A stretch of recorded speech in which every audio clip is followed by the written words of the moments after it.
Hello, and welcome to the Thrive Mindset Podcast. I am so glad you are here with me.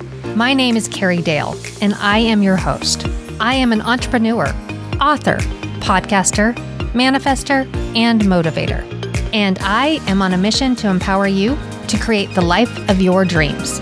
If you are looking to up-level your life, relationships, finances, productivity, and success, you have come to the right place.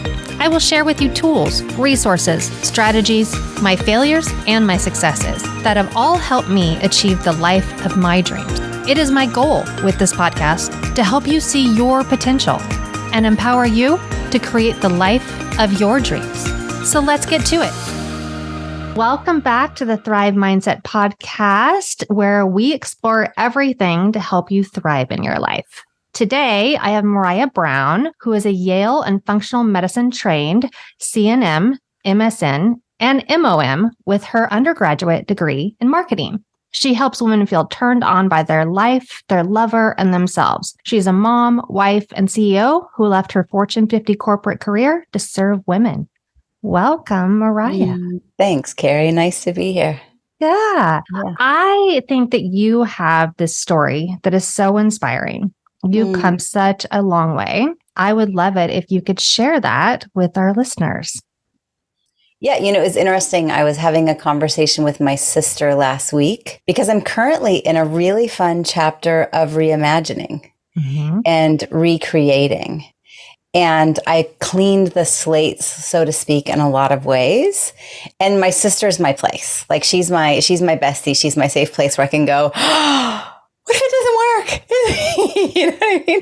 And she goes, Maraya, you got a job that only 2 people were able to get out of college. You backpacked Europe, traveled around the world, was accepted at Yale, got a scholarship at Yale that only 2 people in the whole country, like everything you've done has worked out. You're going to be just fine. And I went, right. Okay. Like there have been some big changes in my life. I've taken some really big leaps. Some of them have come crashing down, so to speak, and they were sad and devastating. And I can look back and remind myself that life is not happening to me. It's happening for me and by me. And so there's lots of aspects to the story, but I think what you're referring to is, like you said, my undergrad was in marketing. I had grown up in a family-owned business. Worked since 6th grade, like after school, I'd go to the factory and label bottles. And in the summertime, I was hiring and helping my dad do advertising and marketing. And I just thought that I'd be destined to, take the business route, get my MBA, blah, blah, blah. And I was with Fortune 50, earmarked as, future leadership and, business suits, stilettos, and airplanes. And my best friend from high school asked me to be at her birth. I thought, sure, of course, I'd love to be there. And she went into labor and she gave birth at a hospital. And all I can say is it felt like home. And it was undeniable. And she's known me since I was 12. I'm not much of a crier for the most part. And tears just rolled down my cheeks for a good 2 hours. And I didn't have words. And when her mom left the room, the doctor, the nurse, and it was just her and I, she said, come here. For those of you that can't see, I've got my finger doing the come here movement. And she said, the only voice I heard was yours. And the only touch I felt was yours. I think this is what you're meant to do. And I said, you know what? I do too. Oh, that just gives me goosebumps. Yeah. But WTF, I'm in the corporate career. What am I going to, I don't even know what this is. Is this do I want to become an OBGYN? And so I found out about doulas and I went on the weekend and got my doula certification and started volunteering with some midwives and at UCLA Santa Monica in the labor and delivery unit. And it just was never enough. And so I took a vacation down to Peru and did the 4-day hike up to Machu Picchu in 2000, I think that was. And I remember it was the 4th day of the hike where I found myself laughing You know that laughing where like your belly hurts because you're laughing so hard? And then I was laughing and I couldn't even remember why I had started laughing, but it just felt so good. Mm-hmm. And there was a moment where I said, this is it. And I went back and I started taking night classes and took my GRE and applied to grad schools and quit my job. And I booked a 1-year around the world trip. I had accumulated enough miles to book the entire around the world trip with miles, and took a year. And it was actually, I was volunteering in West Africa with midwives when I got the letter from Yale. That was, this was before you could travel with cell phones. I'd have to go into an internet cafe and pay for whatever to check my email. And my stepmom had emailed me, you got a letter in the mail and you've been accepted at Yale. And so I got back and went to Yale's nurse practitioner program to become a CNM, which is a certified nurse midwife. And if anyone caught it when she read the bio, it says CNM, MSN, MOM, yeah. Meaning mom. I knew it. Okay. That's a big credential. Yeah. So that, there's all different versions and other twists and turns, but that was a big piece to my journey. Yeah. And I'm sorry. No, I'm not sorry. Actually, it's so exciting and it's so inspiring. And your sister is absolutely right that you have this way and you draw things to you. You've done it yourself. The universe has got it and put it out there for you, but you've absolutely drawn it to yourself. Mm-hmm. And now you're helping other women. Like you were helping actually a huge amount of women find this for themselves, right? You're helping them with their health. You're helping them with their life, their loves. It's very inspiring. So do you want to dig into that, what you're doing that way? I know that thriving, a huge part of that is definitely your health. Yeah. Yeah. So, so I finished the CNM program in 2007. Mm-hmm. And since 2007, I've run the women's health in lots of different spaces. I lived in Hawaii for 7 years and then moved back home to Southern Oregon and became a mom and did some international health projects in Nicaragua and in Haiti. And I have loved all of it. And although, I'm a midwife through and through, being a CNM, there's been lots of versions of it. I can have a private practice. I'm doing primary care. I'm at one point teaching childbirth education classes.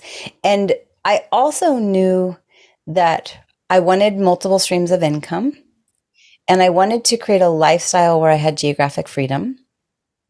So I dabbled a little bit in network marketing, trying to see, what can this look like to create more freedom overall, and was successful there.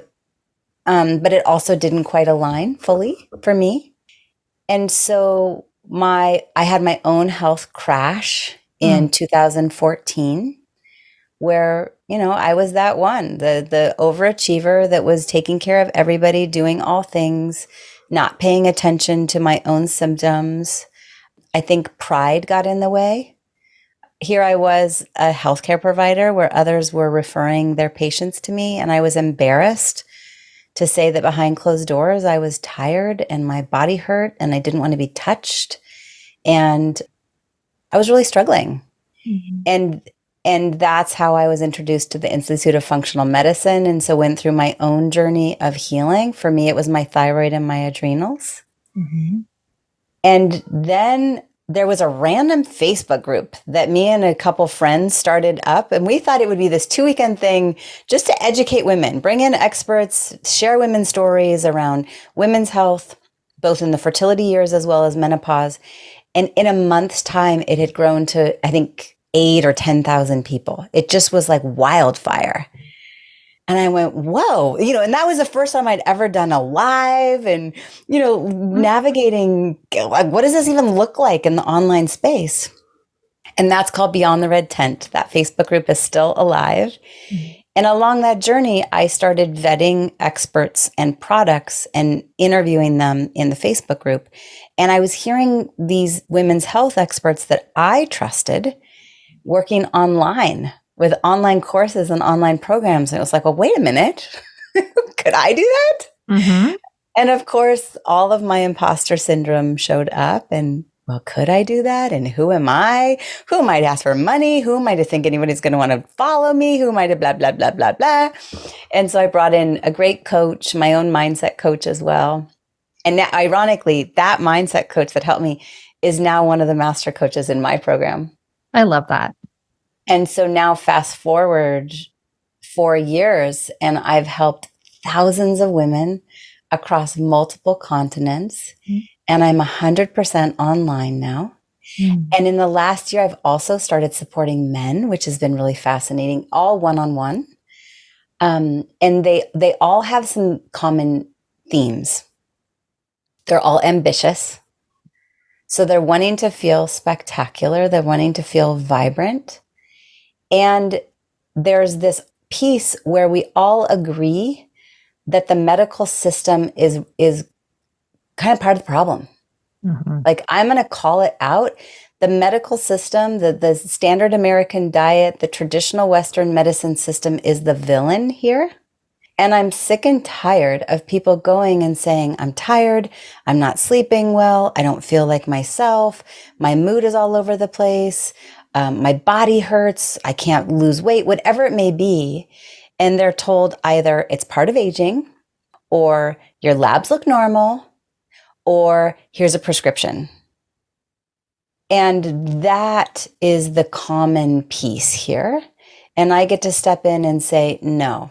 Yes, I've been trained in the medical system. You know, I feel like I got a good education, and I have always dedicated all of my CME hours and all of my extra time to study nutrition and supplementation and mindset and energy and what trauma does to our well-being and what our relationship with our sexuality and our sensuality does and how that relates to all of it, because we're complex beings. And so now I have courses and programs and retreats and VIP days and just a wide variety of ways that I get to really help people absolutely come alive. Do you think that all those health things outside of Western medicine, which I absolutely agree with you, I hate going to doctors here. I just do. I just think it's kind of pointless most of the time. But do you think a lot of it stems with like what you're putting into your body and how you're feeling yourself? Yeah, totally. It's all relevant. I say what goes in and out of your mouth, your eyes, and your heart are all absolutely relevant. And, you know, I'm not blaming the healthcare providers themselves. I mean, only 1/3 of physicians graduate from med school having taken one nutrition class. It's just simply not what they're taught. And yet we have pharmacology every semester. And so then, but what happens is there's this idea in Western culture that like doctors are these gods that can fix it all. And so then people come to me and it's almost like they've lost hope, where they go, well, I'm having these symptoms, but my doctor couldn't figure it out. So like, am I just destined to feel like crap? Am I is feeling tired just my new normal? And I say, no, just because where you've gone so far, they haven't necessarily given you the answers that you're looking for. We get to be in a place of self-advocacy. We get to keep looking. Even, you know, many of my clients have seen acupuncturists and naturopaths, and they feel like they've done it all. And it's so fun. We just get to dig in and go, okay, what else? What other rock is unturned? And so, yes, it's absolutely relevant. What we're eating, what we're thinking, the community that we keep, all of it. Yeah. Or, I mean, obviously everyone is so different, right? And every body is different. But is there one thing that if people are listening today, they could hear and really think, what do I need to change? What should I start doing outside of reaching out to you about my health? What else can I be doing just right now on my own? Yeah, that's a really good question. I mean, I can think of a few things, but if I were to whittle it down, it doesn't have to be one, but yeah. Yeah, I would say number 1 is your why. Number 2 is prioritize yourself. And number 3 are just some basic things with nutrition. So what I mean by that is I think it's our personal responsibility to get clear with, what do I want? What do I want? What do I desire? What would I love? And why do I want that? Why? And ask ourselves that question, why, a number of times. Allow it to go deeper. Why do I want that? Okay. Why do I want that? Until we feel it. We have the goosebumps, the chicken skin. And that propels us. Because inevitably there's going to be speed bumps. There's going to be moments where there's naysayers or it doesn't go the right way, or, there's twists and turns in life. But if we have real deep rooted clarity in what it is that we want and why we want it, then all we have to do is find the who that has the expertise, so to speak, to give us the roadmap and the hand holding to our what. But the motivation is there and the steps will continue to be taken. So know your what, know your why. Prioritize yourself, particularly with women. We're really good at serving everybody. I'm going to take care of my kids. I'm going to take care of my business. I'm going to take care of the home. I'm going to take care of the household. I'm going to take care of the school. I'm going to take care of all the things I've volunteered for. I'm going to take blah, blah, blah, blah, blah, blah, blah. But what about actually saying, okay, I'm going to take a pause and fill up my own cup, knowing that when I give, and I'm giving from a cup that's filled, those that are receiving from me are receiving a lot more. And then the third thing I mentioned was some just like basic health things that I would say everybody, like if you have skin, you should do. And that's make sure you're hydrating well, lots of water, start your day with water, drink water before your meals, make sure it's quality filtered water. Eat lots and lots of fruits and vegetables. You're never going to go wrong. I say every color, every day. And then I think stress reduction is something that all of us can do a better job at, because stress is real or imagined. It's just a reality of breathing. And so I have a lot of people start with drinking adaptogen elixirs. So I think that that's something that anyone and everyone can do, just to give our bodies some foundational goodness. Yeah. I love all of that. That is, it's just words of wisdom. And the best part, the part that I actually grabbed onto the most there was making sure that you're filling your own cup, right? Mm-hmm. I know how busy you are. I know, you have 3 little ones and they're not babies anymore, but they are still busy children. And I'm just curious, what do you do for yourself? Like, how do you make sure that you are taking care of you first? Totally. And yes, it is full. My kids are 11, 9, and 6. And this year is the first year where I'm going, oh my gosh, my son is on the travel hockey team, the travel soccer team, and jujitsu. My daughter's on the travel soccer team. I'm like, we're going to be in different cities every single weekend. I'll see you in a year. I mean, put my seatbelt on. And okay, so self-care. I look at today. I started my day with water, and I focus on what is it that I would love. And it's interesting. I had some nightmares last night. Carrie, we're both in Southern Oregon. For those of you listening, today's Friday. Is that right? Mm-hmm. So this might make me feel emotional, but this next Tuesday is the anniversary of the day that fires came through our valley. And it was a very, very hard day for me. I literally had to drive through flames with flames on either side of my car to get to my children. It was a scary day. And that was 3 years ago. And so last night I had dreams about fires. And I woke up feeling like, where's my safe place? Where's my safe place? And I was feeling anxious. And I was searching, like literally searching through my mind's eye of places and people. And I was watching my thought forms go to, oh no, well, here's a reason why that's not safe. And I was like, no. Okay. What's a safe feeling? Where in my life have I felt safe? What does that feel like? And so to start my day with, what would I love?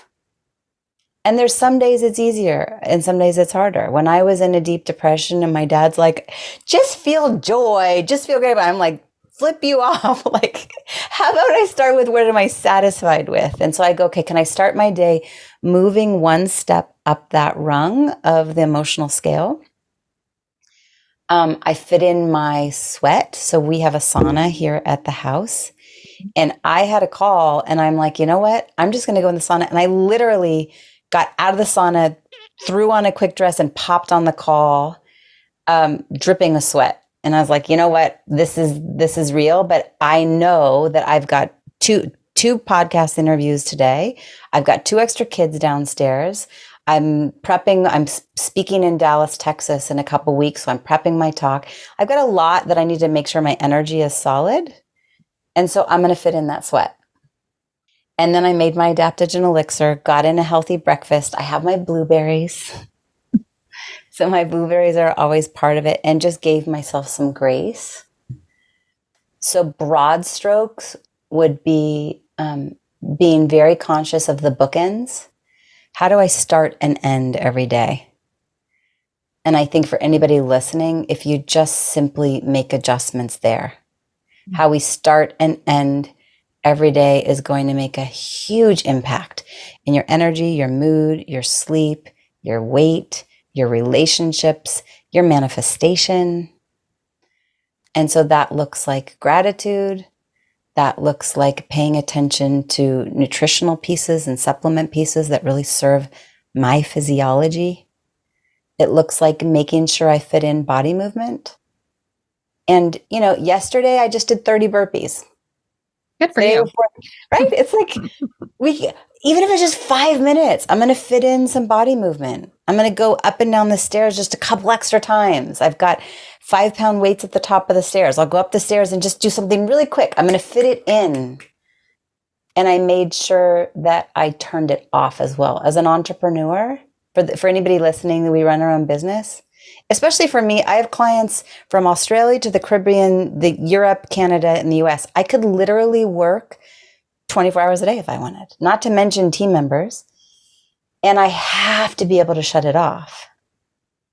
And so, yesterday I went on a date with my son and we went and got bubble tea and I went to his jujitsu practice. And, I make sure that I have those moments where I drop in fully present when I'm with my clients, when I'm with my family members, when I'm with my friends.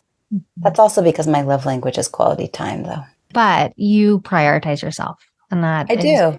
Yeah. And I was going to ask you about your morning routine, but you totally just answered that. And because I think we all need that. Like that is first for me always. And for me, it's always gratitude is the very first thing on my day. It sets me up for the day.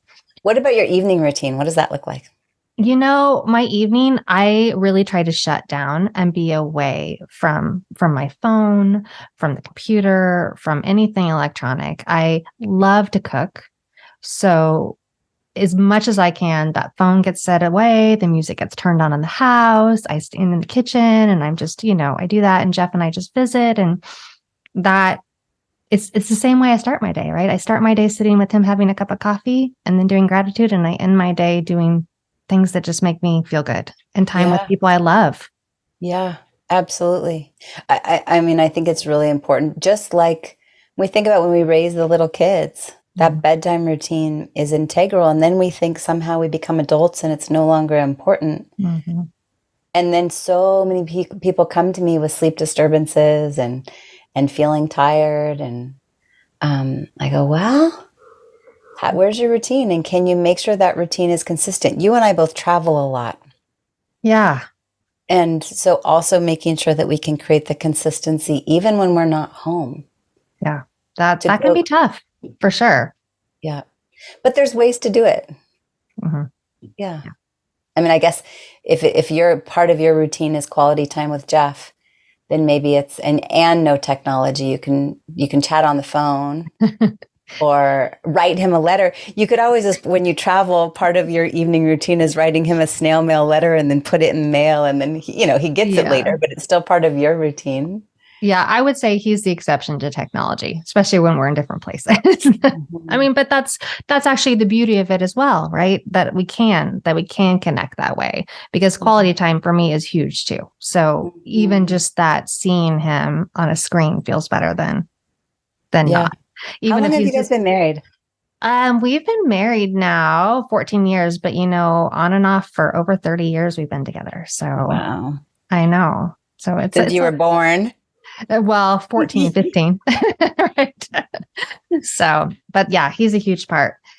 I I think another battle that I see people, at least in my community, battling is like brain fog. Because you talked earlier about like really getting clarity on Yeah. what you want and who you are. But it's Yep. hard to do that, like when your brain is just like, I don't even know. Totally. Any thoughts on combating that? Lots, Okay. lots.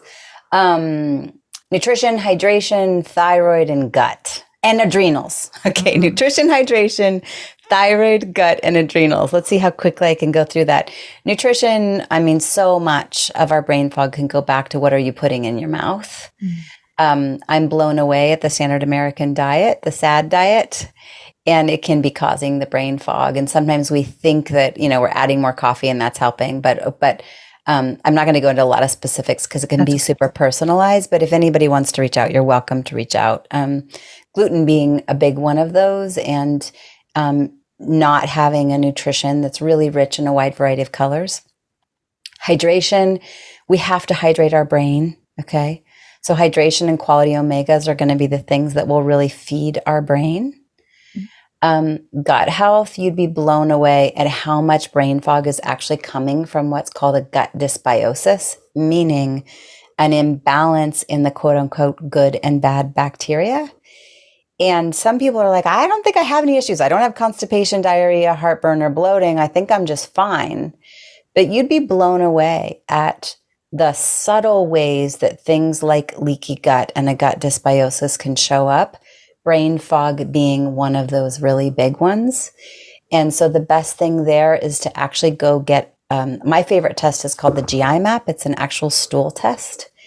And if anybody wants, just reach out. The team can order it for you. And between me and my team, we can read that. It's a really detailed, very specific test. It's so important that you don't just have the test drawn, but you have someone that specializes in that to read it. Within the work that I do, I don't even read the GI maps myself. I look at them, I'm still learning, but there's so many nuances. I have a functional dietitian. She's in Southern California, and it's what she specializes in. She travels the world teaching clinicians how to read that test specifically. So gut health really can have a big impact on brain fog. I mentioned thyroid. So for women, the most prescribed medication in the US for women is levothyroxine. Levothyroxine is thyroid medication in synthetic form. I take it. Okay, I'm not saying it's bad, but it is really fascinating to me. It's common amongst women, and it's also super, super undiagnosed. So what ends up happening is many women say, I can't lose weight. I feel tired. I'm not sleeping. My menstrual cycle is off. I have hot and cold intolerances. I'm losing the outside of my eyebrows. I'm having constipation, diarrhea. I mean, I could go on and on. I had trouble getting pregnant. I've had a miscarriage. All of those can go back to thyroid. But what I was taught at Yale is I order something called a TSH with a reflex T4. And so if someone's TSH, which is thyroid stimulating hormone, is in normal range, nobody even looks at thyroid hormone, and we send them on their way. So what I can tell you is right now, if you're having brain fog and we think, could this be your thyroid? Possibly.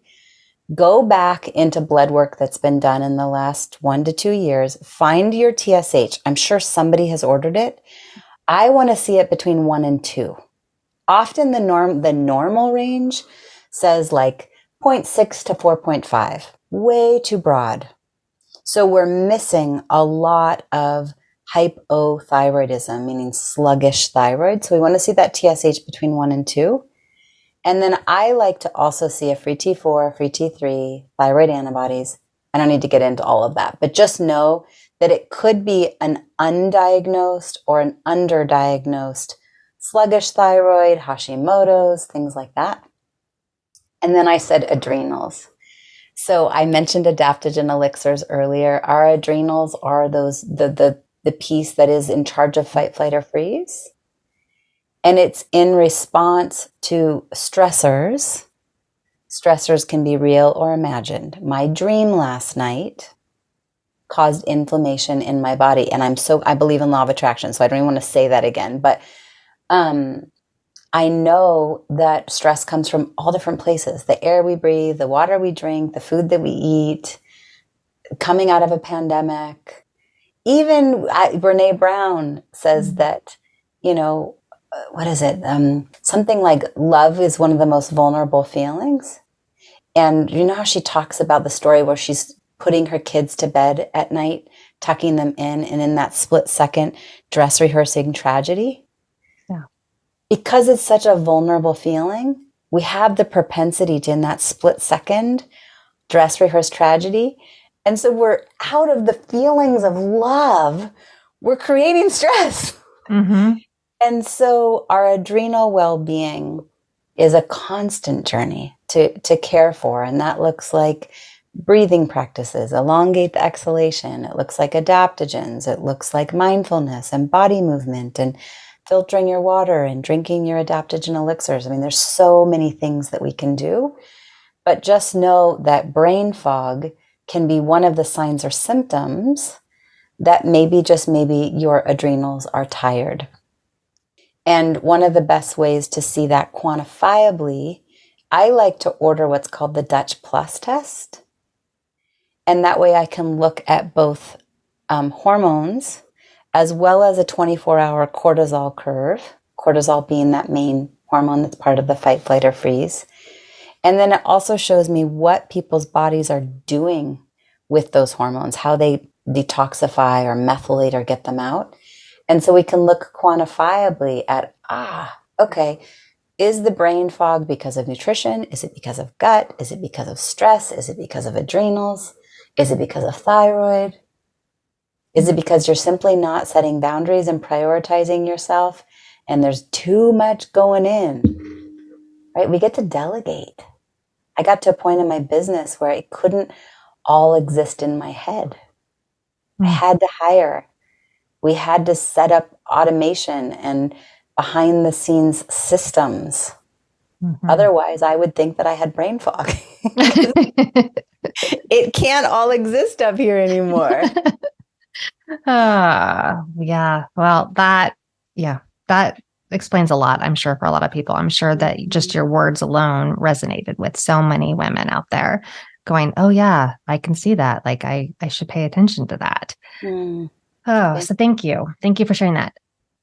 I imagine, and actually I've heard you say it a little bit, that sometimes like fear does get to you, right? Like the fear of not, like, who am I? Fear of, how can I do this? Where am I going? Fear of the fire.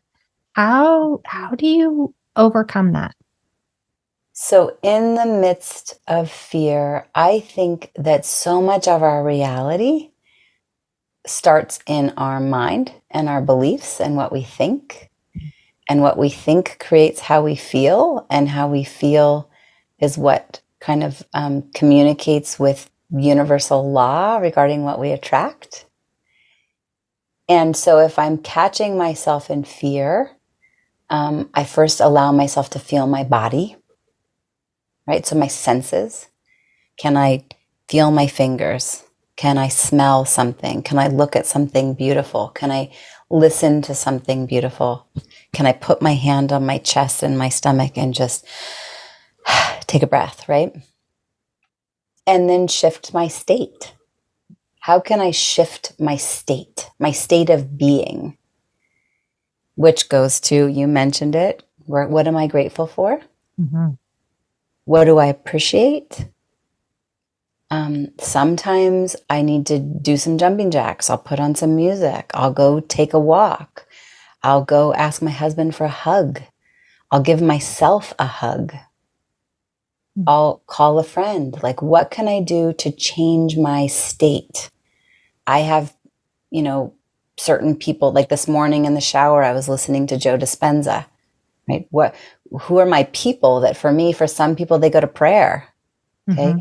Who do we have that we can listen to, that we just know we have our playlist set up to help us nip it in the bud? Because the challenge is, if we focus on the fear and talk about the fear and perseverate on the fear, on one end, there's power, because if we allow ourselves to feel it enough, it loses its charge. Mm-hmm.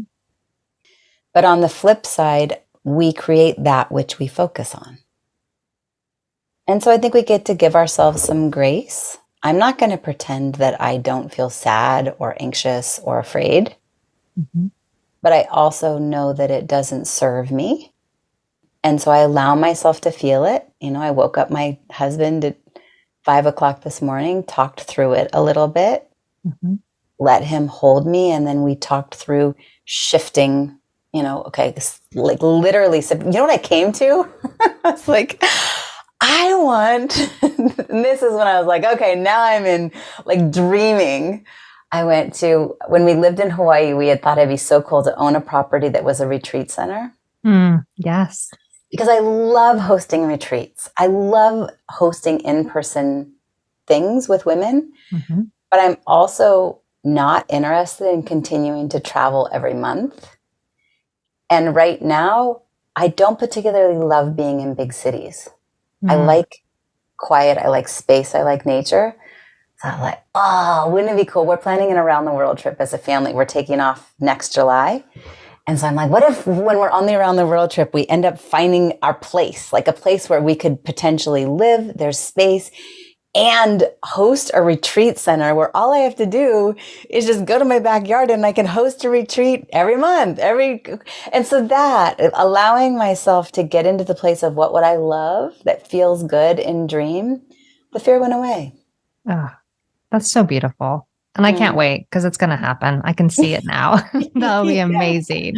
It would be awesome. It would be really fun. I would love it. Yeah. What are some of your, wait, what are some of your dreams? Right now, my big dream is actually growing Thrive and growing this community and this group. I just hosted a 5-week long free group. Tressa did it with me. She actually was the inspiration for me to do it, which was awesome. And the whole idea was Thrive 35, hit your goals in 35 days. And we did a weekly meetup, and I mean, I knew it, but I loved actually seeing it happen, because I don't think when we started, these women, none of them believed that 35 days was long enough to hit a goal. And one, she has had a book that she wrote 10 years ago sitting on her shelf. And she finally reached out to publishers, and she got a contract with a big publisher. And then another one, she up-leveled her business, and another one discovered her dream, like she really wanted to do, and has her why and knows where she's going. And so that for me right now is my dream, and keeping that moving forward, because I said in the beginning, if I can just help one person, that will just make me so happy. It's like real estate for me, right? It's the same idea. It's, if I can just help them find their dream home, if I can just help them find what they're wanting to do in life and show them they can do it, and they can manifest their dreams in ways, they just need to know where they're going the wrong way. Yeah. And I can feel it. It moves you at like a deep cellular and emotional and heart level. Have you told everybody where you met Tressa? I have. And Tressa and we talked about you a lot over and over, and we kept giving you shout outs. So Maraya. Yes. Thank you. I'm sorry. For those of you listening today, that is Maraya and I grew up in the same town, but we really didn't connect until this past year, really. And I attended Maraya's retreat, and that's where Tressa was. And Maraya's, if you're looking for something, she's got an amazing retreat. It's it did a lot for me. And I talk about that all the time. But I do remember, I wanted to ask you, you're such an inspiration, obviously for me, for lots of other women. Who inspires you? Good question. Right now, one of the first ones that pops into my mind is a woman. Her name is Carrie Var. Carrie, Khairy. She just interviewed me on her podcast, and I'm interviewing her next month. Man, she grew up in Senegal, lived in Canada, just moved to Portugal. She coaches predominantly 7, 8, and 9-figure online entrepreneurs. But when I think about why she inspires me so much, it's who she bees. And when I am with people that really walk their talk and don't just focus on moving the goalpost. Don't just focus on the money or the fame or the certifications or the achievements, but they really do good in the world and walk their talk. She's definitely one of them. She's an inspiration for me. And the other one is probably Gary Zukov. You got to meet Gary. We don't talk about it much because, so for those listening, Gary did come in and Tressa was one of the co-facilitators at this last retreat, and Gary also came in. We didn't have any of the photographers or videographers there because, he wanted that a little bit more private. But he's a dear, dear friend of ours. If anybody doesn't know who he is, he wrote Seed of the Soul, Heart of the Soul, Universal Human, a lot of amazing books. He's been interviewed by Oprah more than 35 times. He spent Thanksgiving with Maya Angelou and her community. I think he said for like 20 years. Wow. We were just down in Santa Barbara and I was talking to him on the phone. He's like, oh yeah, my friend Kenny Loggins lives there. I mean, Gary, like the Kenny Loggins, but the thing I love about him is, he embodies everything in the books.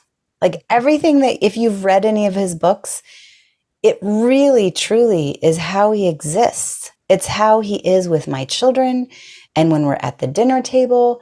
And a year ago, his spiritual partner, soul went home, meaning she died. And as we've been there, he was at our house for Thanksgiving and Christmas Eve and stayed the night Christmas. And, we've spent a lot of time together. He just is consistently every moment the embodiment of what he has put pen to paper in those books. And so for that, he's an inspiration because everything about him is love. Everything about him is love. And then probably my grandmother. Ugh. Well, that one speaks to me, but. Yeah, she was a safe place. Once again, when I go to last night, kind of searching for where's my safe place, it was my grandparents. They were the rock. They were dedicated to their family. She's tough. She's smart. She's open-minded, in her early 90s, but still like hip and on Facebook. Those fierce women that are out there being open to new things, really walking their talk and listening into their own true calling, to be open and willing to go, you know what? I'm going to do a reset and allow myself to reimagine, allow myself to reinvent. Who do I want to be? Yeah. What do I want to do? How do I want to create impact in the world? Yeah. Mm-hmm. Oh, those are all inspiring. Oh my gosh, everyone. And I think that you are right in line with all of them. I see you living in love and in joy and in your truth, and everything you do is so sincere and so honest, which is why you're exactly right, which is why people trust you and come to you. Thank you. Yeah. Thank you. Yeah, I'll receive that. Oh, good. Is there anything else that we haven't talked about that you feel is important, that's on your heart, that you'd want to share? I think the only thing, how do I put this into words? I feel like, at least in the United States right now, there is a bit of a universal buzz that when I interact with people and I go out in the world, I feel like there's this pressure. There's a little bit of pressure that's building. I feel like there's a little bit of just excess stress, a little bit of excess agitation and edginess that I in some ways I feel like humans have kind of forgotten how to look in one another's eyes and love one another close up. Mm-hmm. And to allow ourselves to take that pause and recalibrate our nervous system to come back to, where's my calm? where's my compassion and my empathy and my grace with other human beings? And there's a lot going on, right? There's fires, and here in our neighborhood, they're talking about building a homeless shelter just literally like on the other side of the bike path. And homelessness is rampant. Yesterday at my son's soccer practice, there was a man drunk, belligerent, loud. I mean, there's a lot happening. Yeah. And we can all do our parts to go back to, where's my breath? Where's my presence? Where's my love? Where's my compassion? And I hope, I'm trusting that I'm going to continue to keep community around me that aren't in that kind of angry, agitated space, but instead we're coming back to our center and our love and our compassion and our remembering that community is really vital. Yeah. And human to human, eye to eye, chest to chest is vital for us, for the next generation, for our community, for our country, for our planet. Like, it feels that big for me. Yeah. Yeah. Mm-hmm. That's powerful. Thank you for sharing that. Mm-hmm. So what's next for you? Where can people find you? Can we invite anyone to join you in anything? Sure, totally. You're listening to the podcast, so come over to my podcast. It's called The Women's Vibrancy Code. I'm sure it'll be in the show notes. It's on all the places. And you can find me everywhere as Maraya Brown. Facebook, Instagram, YouTube. I think I'm on TikTok and LinkedIn, but if you reach out to me there, I don't even know if you can send messages. I'm on my way, but I'm not there yet. That is like that is my cringe. I struggle. Yeah. I can't do that one too well.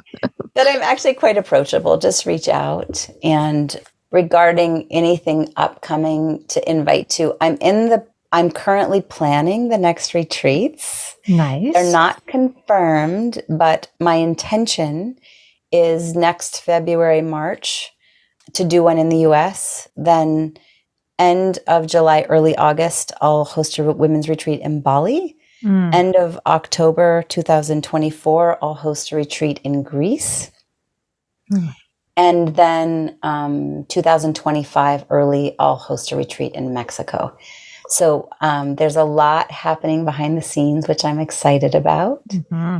And if you feel like you want solutions to your energy, your hormones, your libido, you feel like maybe you haven't gotten the answers that you're looking for from your healthcare providers, and you're still willing to keep trying and trust that you're a unique puzzle and maybe someone else might be able to help you. It's me, and I have a team of master coaches. And there's lots of ways to plug into our offerings. We have low-cost membership. There are self-paced courses. There is a very robust program where you get community and group calls and one-on-one time, and I'm ordering all your labs. There's in-person VIP days, virtual VIP days, retreats. I mean, it really runs the gamut. And so I'll make sure to give Carrie the link. You're welcome to just apply, and we can pop on a call. And really with those calls, we just pop on together and go, does this feel like it could be a fit for me or some of my team members to help you? If not, let me see if I can point you in the direction of support. And if it is potentially me, we get to co-create a personalized package for you. It's not a one size fits all. And it's like, all right, how much time do you want to invest? Do you like self-paced? Do you like community? Do you want testing? Do you want to dive into your relationship with your sexuality? I do have a team sexologist or not. Like, there's all these different variations, and we can create a personalized package for you, so that the best way that I describe it is we get to turn the lights on. Yeah. She's amazing. Oh, yeah. Thank you. No, thank you. Thank you for being here today. I really appreciate it. And I can't wait for the next things that you do. Absolutely. Yeah. Right. Thanks, Carrie, for having me. Thank you. Thank you again, Maraya. It was so great to have you on here today. And to my listeners, please check her out. She really is the real deal.